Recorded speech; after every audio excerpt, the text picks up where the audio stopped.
Everyone, and welcome. We're going to be starting the live stream for the people that choose to log in on the YouTube.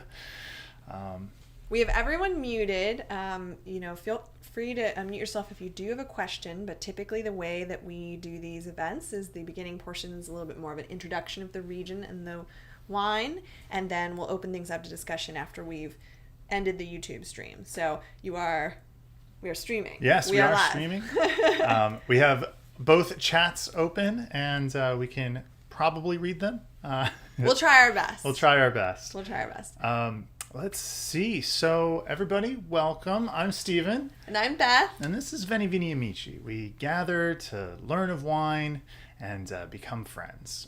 This evening, we are going to the Rhone Valley region, where we will be discussing some delicious grapes. For those of you who are sipping along with us, we're drinking the 2016 Rhône Côte de Rhone Village. But I hope that everybody has a glass of something tasty, even if you're not drinking the same wine as we are.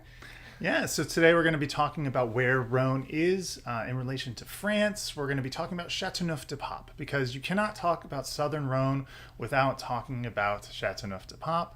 We'll talk about the 2016 vintage, which was a pretty strong reason why we selected the wine that we did for this evening.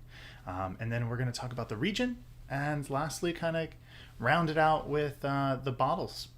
If you would like to use the chat to kind of communicate what your tasting notes are while we're going through this lecture, feel free to do so. We encourage everybody to drink while we're talking because, we're going to be chatting for a while. Yes, don't wait for us to start. We've already started. We actually opened the bottle a day or two ago for another lecture that we did with the same bottle, and I think it's actually opened up a lot over the last day or so. So this is a wine that I think, if you don't care to finish it tonight, it'll still taste great. Maybe even a little bit better tomorrow. And with those who have just opened the wine and poured it into your glass, take your initial notes, and then when we get to the end, kind of rethink about the wine. Let it approach your palate again after that 30 to 45 minutes has passed, and really just see how it'll open up in its beauty. Mm-hmm. This wine probably will benefit from 30 plus minutes of decanting, so that'll be about right.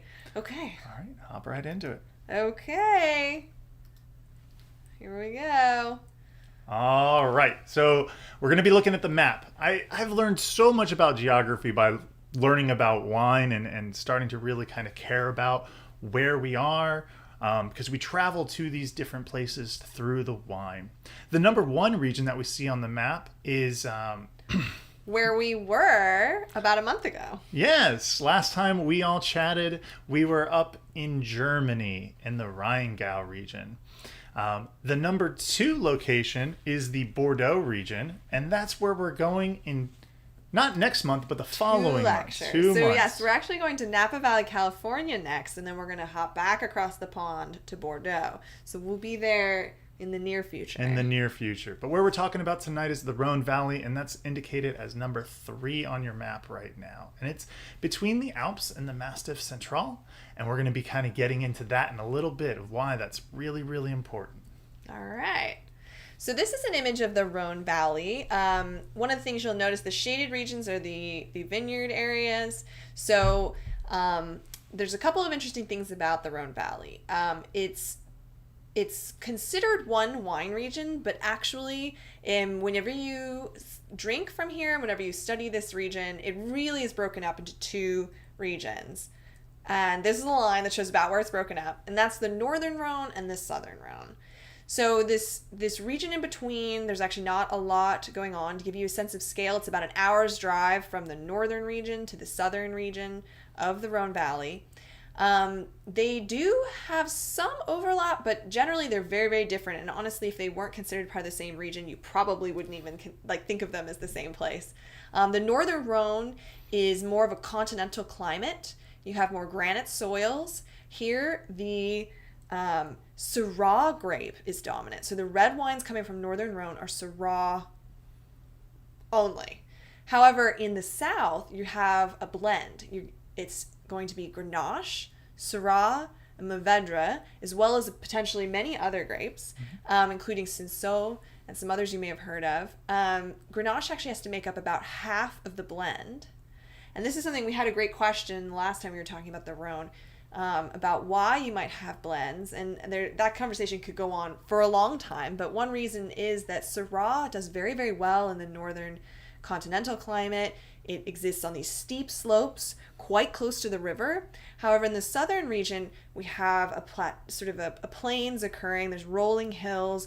The vineyards are spread out much more. And here, Syrah just doesn't shine as brightly. But Grenache is a very flexible grape, and it does pretty well. And so by creating the blend, you're able to get some of the structure and beauty of the Syrah, but also the fruity and very nice quality of the Grenache, and you're able to get a really wonderful wine blend. We're going to the south, so we're in blend territory. That we are.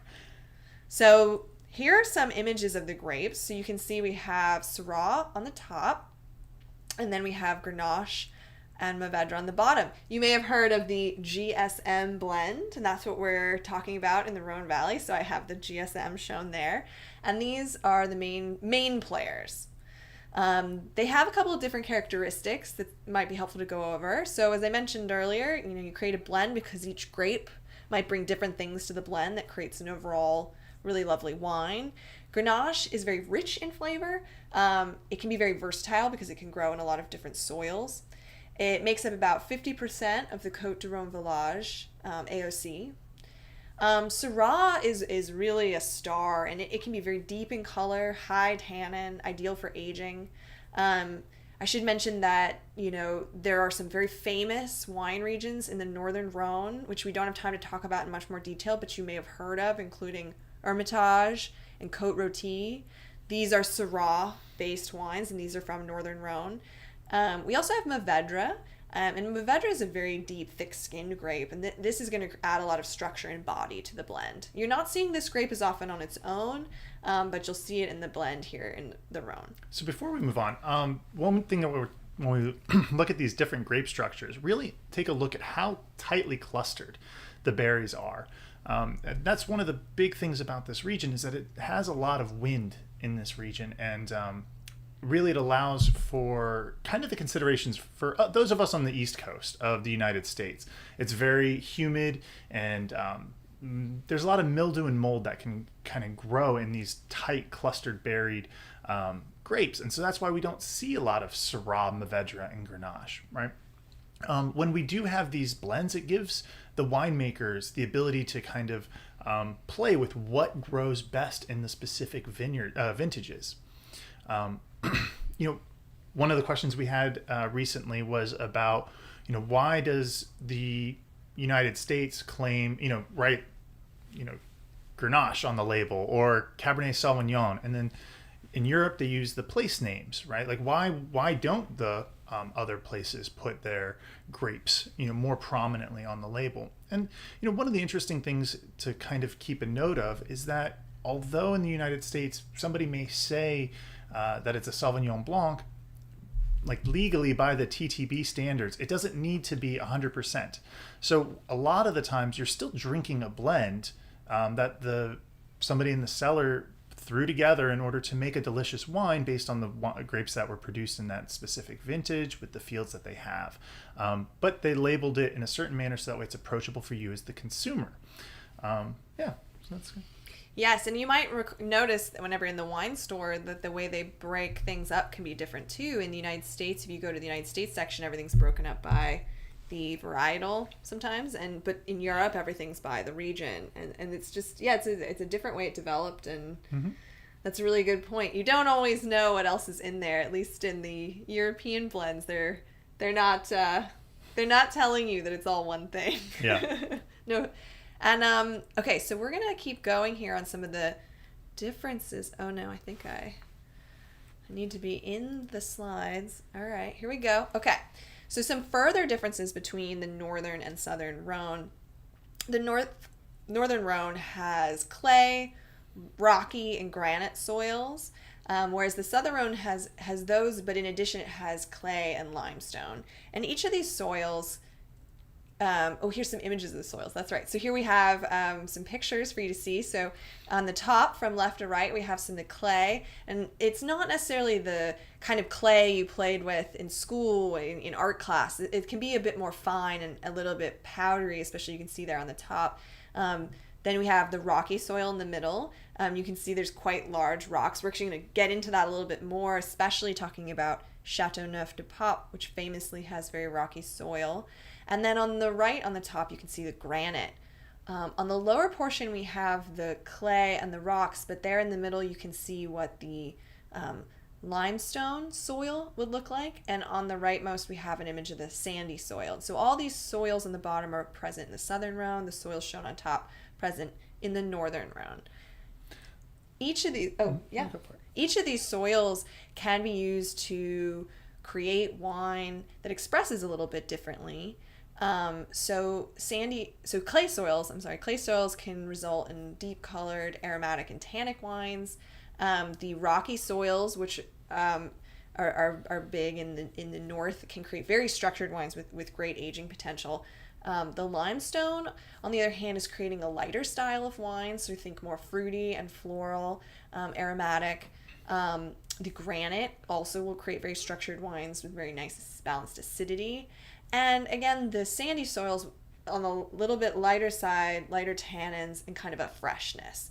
And we'll sort of circle back to this as well a little bit when we talk about Rhône and about Châteauneuf-du-Pape. And one of the important things to realize is that it's not that you're actually tasting, the specific granite or clay in the soils, right? It's more of how the grape vines interact when they are in the different types of soils, right? If you have very large porous areas because you have bigger rocks, the grapevine roots will have to go really deep in order to find soils that have water, that retain that water, and then also have organic nutrients as you go deeper and deeper. And so you get these different amounts of organic materials as well as the different amounts of water content against the roots, and that's what really makes the structure and complexity of the wine that results based off of the soil and what we call terroir. Okay, so now we have some pretty pictures. You can't have a wonderful wine lecture without looking at some pretty pictures. It really helps kind of give a frame to where we are. And we have these beautiful mountains out in the background of our vineyard grapes.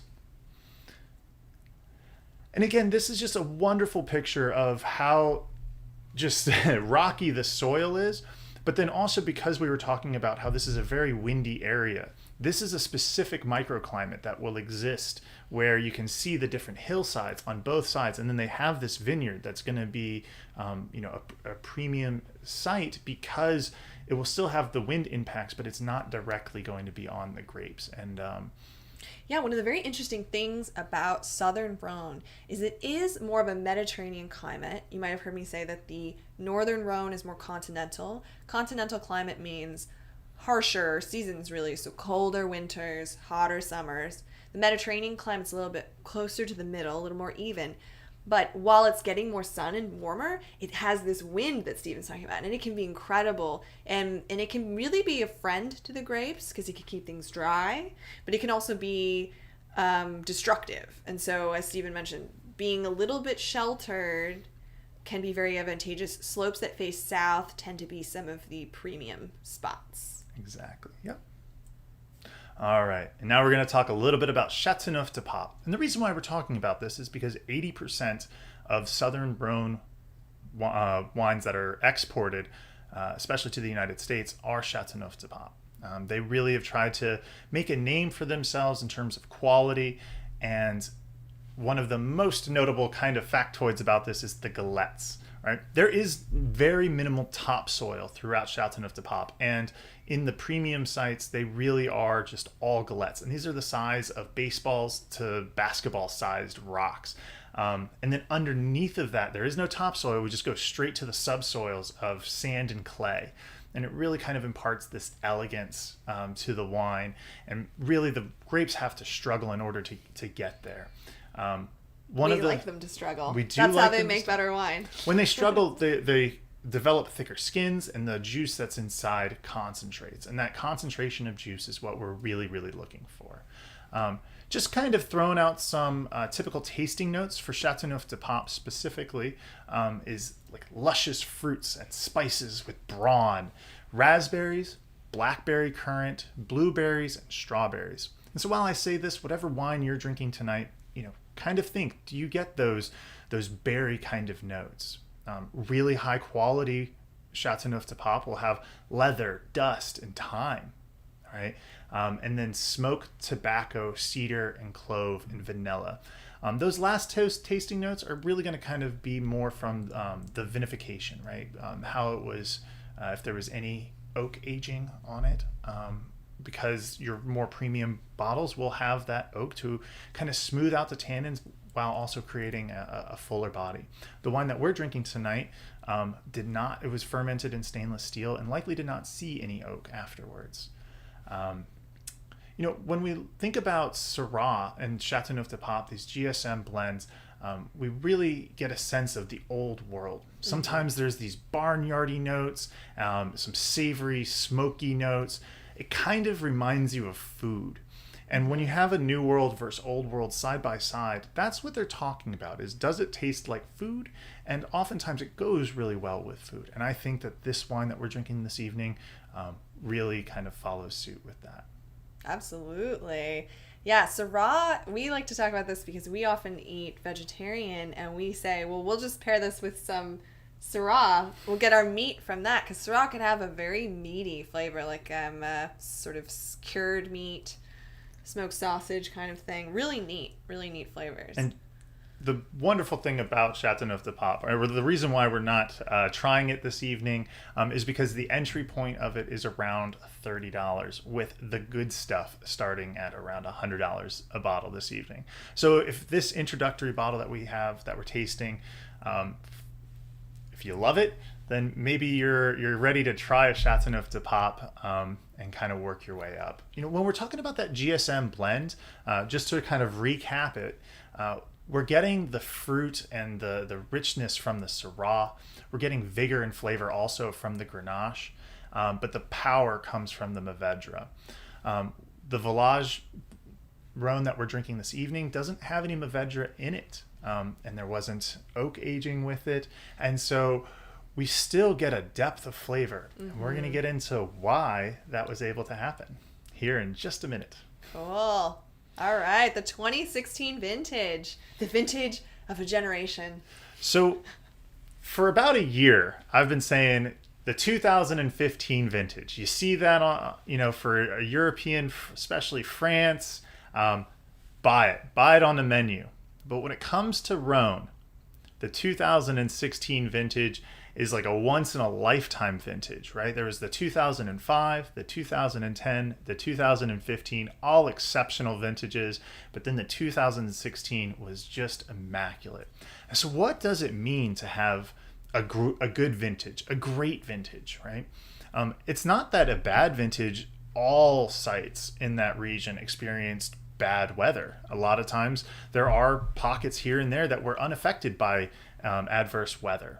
But the 2016 vintage was just across the board for everybody, ideal growing conditions, right? In the wintertime, we have mild temperatures where it's not too cold. So that way your vines have a ton of energy, ready to grow and have their bud break and start producing quality grapes for you.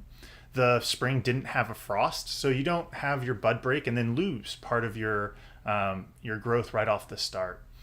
It was cool though. And so that's interesting because as we get the development, a cool weather will slow down that growth early in the year. But we also had early rains, and those early rains, we have to, between winter and the spring, we want to have rain to store those groundwaters, that subsoil really getting saturated with water. The hot, dry summers allow for our sugar content to develop. And then at the end, we have this maestro cold ambient temperature. And with all of this, it makes it to where the communication between the field manager and the winemaker becomes very easy. When you have late hailstorms, or as we've had on the East Coast, these hurricanes that have come through, you may have the field manager that says, we need to pull these grapes in right now. Otherwise they're going to get destroyed. Right, or they're going to be super waterlogged from all the rain that we're getting. But the pH might not be quite right, and the cellar master is like, no, or the head vintner is like, we need as many more days as we can get. The 2016 vintage for Southern Rhone, across the board, everybody had an easy time. And then when you're talking about your blends, you don't need the Mourvedre to really bring in the power on these wines, because there was such great ripeness and acidity development, because of this juxtaposition between the hot and the cold and the development and the way that it happened. The effect of it was that we had thicker skinned berries and concentrated juicy pulps. And at the end of the day, that's what you need to make great wine. These vintages from the top sites are likely to be able to age for 35 years because of what was able to be produced. We have a little image here. We've been talking about the cold winds coming through a lot. So they're the Mistral winds coming through. You read these things and you don't always hear so many people say out loud, but it's a really interesting phenomenon where these Arctic winds are coming through and they're picking up speed as they're traveling across France. And there's stories about this wind literally picking people up and slamming them on the ground. Like, it can be really strong. And it's a really important part of the terroir here in the Rhone.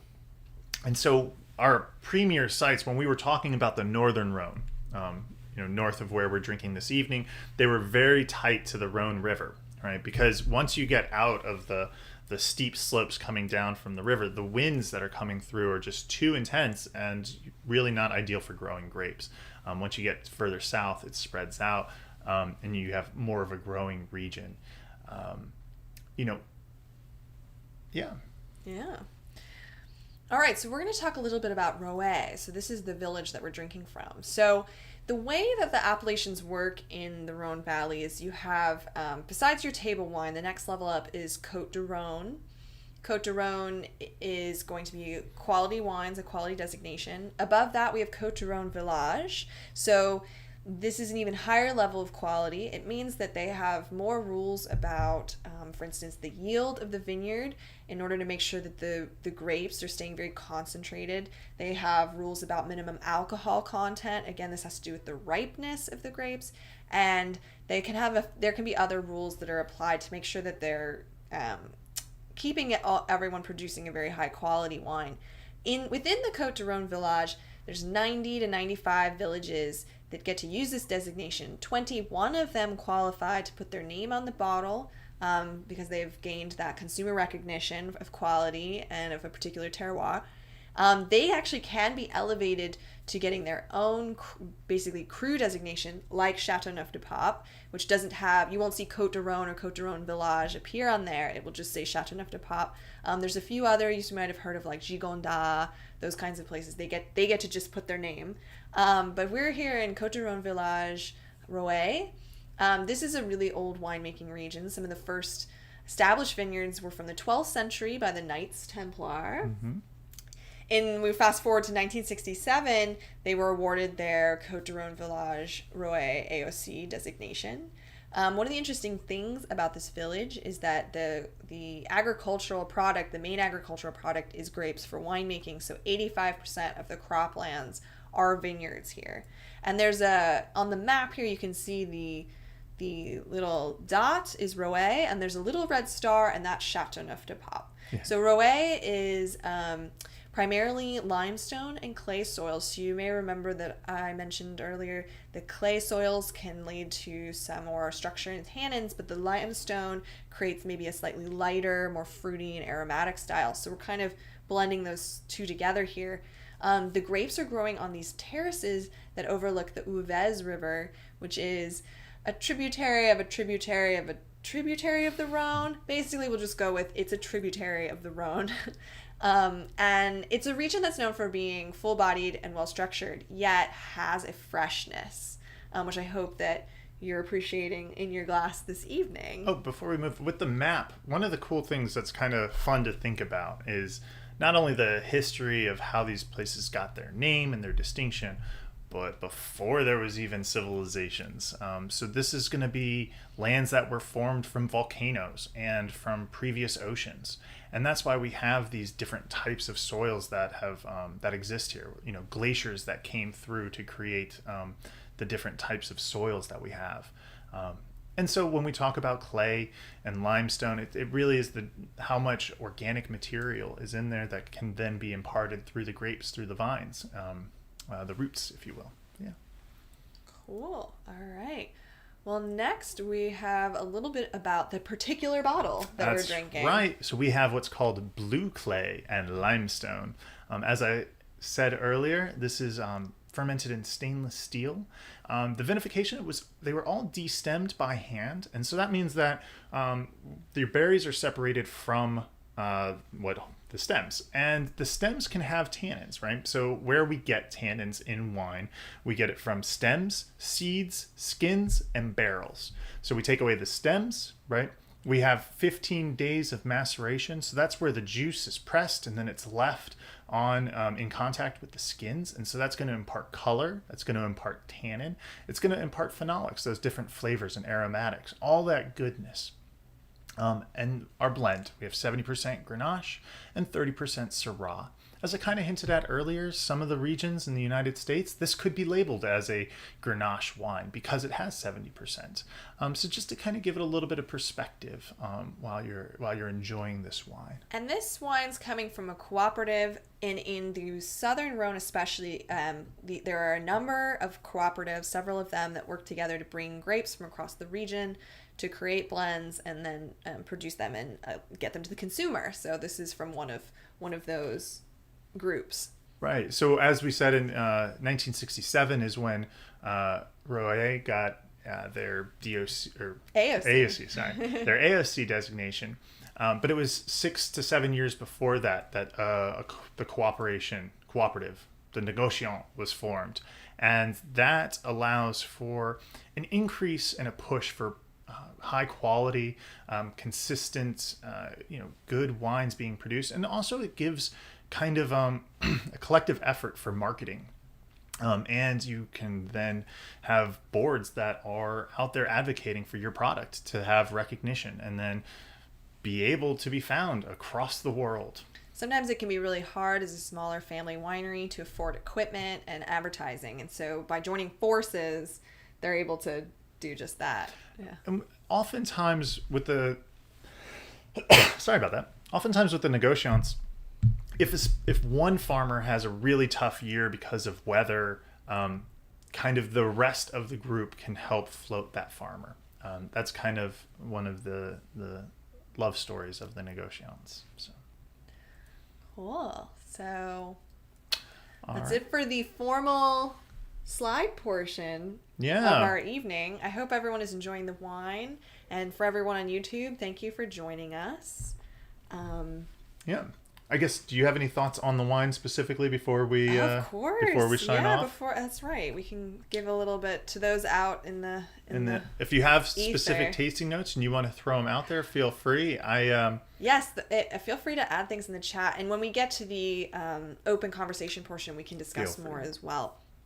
I do think that Wine Access did a great job of really providing good materials. That's why we almost just feel like we don't even need to talk about it because the bottle already has wonderful tasting notes. But it is really nice to think about the fruit intensity, not even trying to analyze just how much fruit is in there, but when you start the conversation, just being able to analyze fruit intensity versus like those deeper, richer notes. Mm-hmm. And I almost feel like, especially after having it open for a day or two, I really get this wonderful play between the two of them where neither one is really taking center stage. Mm-hmm. I think it's opened up a bit from the first evening we opened it.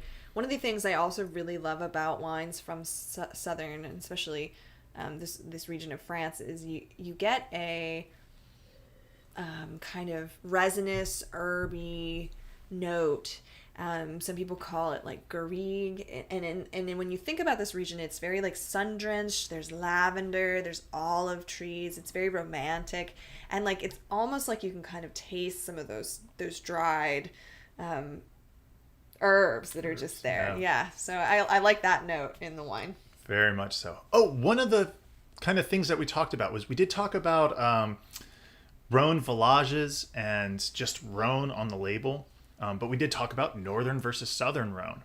One of the important things to remember is that when you see Rhone on the label, we are talking about southern Rhone. When we get into the northern Rhone, it is very sought after land, and they will fall into another designation where they will put Hermitage or Côte Rôtie.